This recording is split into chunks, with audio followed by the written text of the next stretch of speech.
बिस्मिल्लाहिर्रहमानिर्रहीम। आज का ये टॉपिक है कि मुस्तकबिल में सियासतदानों को अपनी रवश बदलना होगी। हमारे मुल्क में ये रिवाज बन चुका है, ये एक रीत बन चुकी है, सियासतदानों की ये रवश है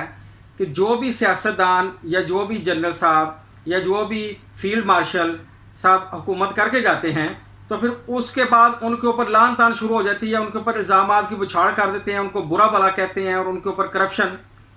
के इल्ज़ाम लगते हैं। इनमें चंद वो भी वज़ीर आज़म या जनरल हैं जिनके ऊपर कोई इल्ज़ाम नहीं है, ये मैं आपको आगे जाके बताऊंगा। बाबा कायद आज़म से लेके आज तक, जिसके दरमियान बाबा कायद आज़म के बाद जो हैं वो मलिक ग़ुलाम मोहम्मद साहब आए और फिर हुसैन शहीद सोहरवर्दी साहब हैं, इसके बाद फील्ड मार्शल अयूब खान साहब आए या ज़ुल्फ़िकार अली भुट्टो साहब हैं, दरमियान में जुनेजो साहब हैं, फिर ज़फ़रुल्लाह जमाली साहब हैं और इस तरह फिर मोहतरमा बेनज़ीर भुट्टो, मियाँ नवाज़ साहब, आसफ़ ज़रदारी साहब और उसके बाद फिर मोहतरमा बेनज़ीर भुट्टो और इस तरह जनरल मुशर्रफ साहब आए, उनके पहले जनरल ज़ियाउल हक़ साहब आए और उनके पहले मैं बता ही चुका हूँ कि फील्ड मार्शल जो हैं वो अयूब खान साहब आए। तो बात यह है कि इनको फिर बाद में बुरा भला कहा जाता है और इल्ज़ामात की बुछाड़ कर दी जाती है, तो ये नहीं होना चाहिए। आप यूरोप करते हैं, इमरान खान साहब भी यूरोप करते हैं,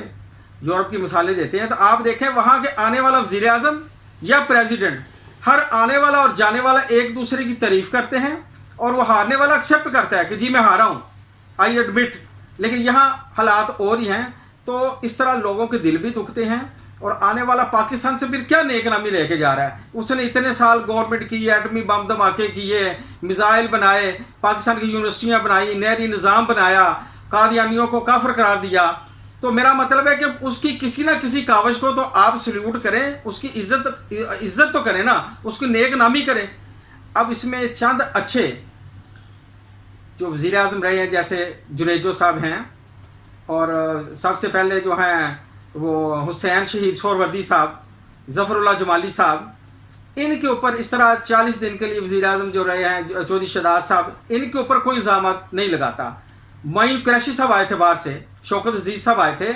और मैं आपको बताऊँ शौकत अजीज़ साहब जो गवर्नमेंट की, उनके ऊपर भी कोई इतने इल्ज़ाम नहीं हैं, ये अच्छे वज़ीर आज़म में से हैं और उन्होंने ये कहा कि मैंने अब कशकोल तोड़ दिया है, अब हम किसी से कर्जा या भीख नहीं मांगेंगे और उन्होंने IMF का लोन तकरीबन ख़त्म कर दिया था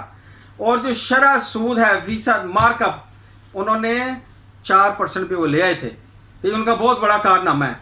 इस तरह चौधरी शहजाद हुसैन साहब बने, बेशक थोड़े अरसे के लिए बने, उन्होंने एक बहुत बड़ा काम किया कि उन्होंने सीनियर सिटीज़न का जो शुरू किया एक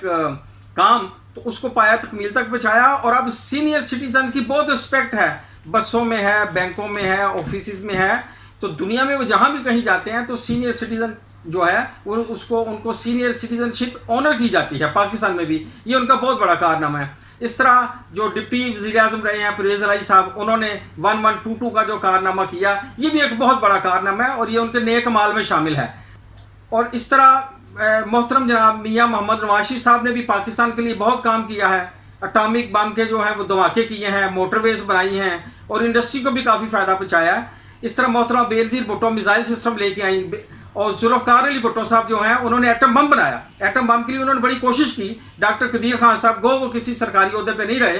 वज़ीर आज़म नहीं रहे, सदर नहीं रहे, लेकिन उन्होंने पाकिस्तान का एटम बम बनाने में बड़ी अहम किरदार अदा किया है। तो अब खैर से क्रिकेटर जनाब इमरान खान साहब की गवर्नमेंट है और अब ये गवर्नमेंट कर रहे हैं और क्या जब ये चले जाएंगे तो इनके ऊपर भी करप्शन के मुकदमात होंगे या इनको लोग नेक नामी देंगे, इनके ऊपर भी कोई इनको लोग बुरा भला कहेंगे या इनको अच्छे नाम से याद करेंगे। तो बहरहाल मेरा तमाम सियासतदानों को ये मशवरा है कि आप अपनी रवश को बदलें और हर जाने वाले को बुरा भला मत कहें। कि अल्लाह ताला आपको खुश रखे, सबको खुश रखे। पाकिस्तान जिंदाबाद, पाक फौज जिंदाबाद।